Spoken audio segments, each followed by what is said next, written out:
एक अमीर व्यापारी राजवीर चौधरी की अचानक मौत हो जाती है। उनकी 3 बेटियां नेहा, सिया और आर्या उनकी वसीयत के खुलने का इंतजार करती है। राजवीर की संपत्ति अरबों में है, लेकिन वसीयत में जो लिखा है वह तीनों बेटियों को चौंका देता है। राजवीर चौधरी अपनी मेहनत और ईमानदारी से देश के सबसे अमीर उद्योगपतियों में से एक बने, लेकिन उनकी मौत संदिग्ध परिस्थितियों में होती है। उनकी बेटियां उनकी वसीयत खुलने का इंतजार करती है। वसीयत में लिखा होता है, जो मेरी असली वारिस है वही मेरी दौलत पाएगी, लेकिन इसे साबित करने के लिए तीनों को मेरी आखिरी चुनौती पूरी करनी होगी। वसीयत में एक नक्शा और एक ताला दिया गया। ताले की चाबी खोजने के लिए तीनों बहनों को अपने पिता के पुराने बंगले में जाना पड़ता है। बंगला एक सुनसान जगह पर स्थित है और इसे लेकर तरह तरह की डरावनी कहानियां मशहूर है। जब वह बंगले में पहुंचती है तो उन्हें महसूस होता है कि कोई उनका पीछा कर रहा है। बंगले के अंदर दीवारों पर बने पुराने चित्रों और रहस्यमय निशानों से उन्हें एक गुप्त सुरंग का पता चलता है। सुरंग में एक कमरे के भीतर उन्हें चाबियों के टुकड़े और एक संदेश मिलता है, दौलत के पीछे भागने से पहले सच का सामना करो।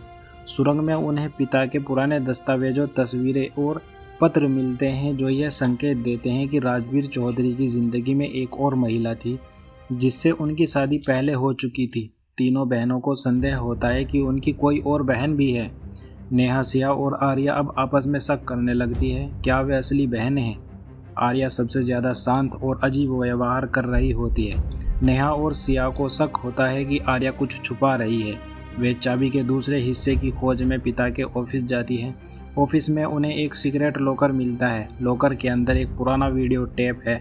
वीडियो में राजवीर कहता है, जो मेरी वसीयत को समझेगा वही असली वारिस बनेगा। पैसे से बढ़कर कुछ और है जो मैंने तुम्हारे लिए छोड़ा है।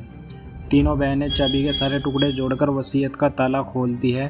ताले के अंदर एक पत्र मिलता है, मेरी दौलत वो है जो मैंने तुम्हें सिखाई है, एकता और विश्वास। तुम तीनों को साथ रहकर मेरे व्यवसाय और मेरे नाम को आगे बढ़ाना है। दौलत तुम्हारी ही है, लेकिन इसे पाने के लिए भरोसे की ज़रूरत है। लेकिन तभी आर्या चौंकाने वाला सच बताती है, वह वास्तव में राजवीर चौधरी की असली बेटी नहीं है, उसे गोद लिया गया था। नेहा और सिया के लिए यह चौंकाने वाली बात है, लेकिन वे आर्या को गले लगाती है और साथ में पिता के विरासत को संभालने का फैसला करती है।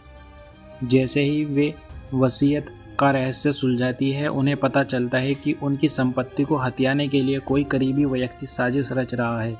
तीनों बहनें मिलकर उस दुश्मन का सामना करती हैं और अपने पिता की विरासत को बचाने में कामयाब होती हैं।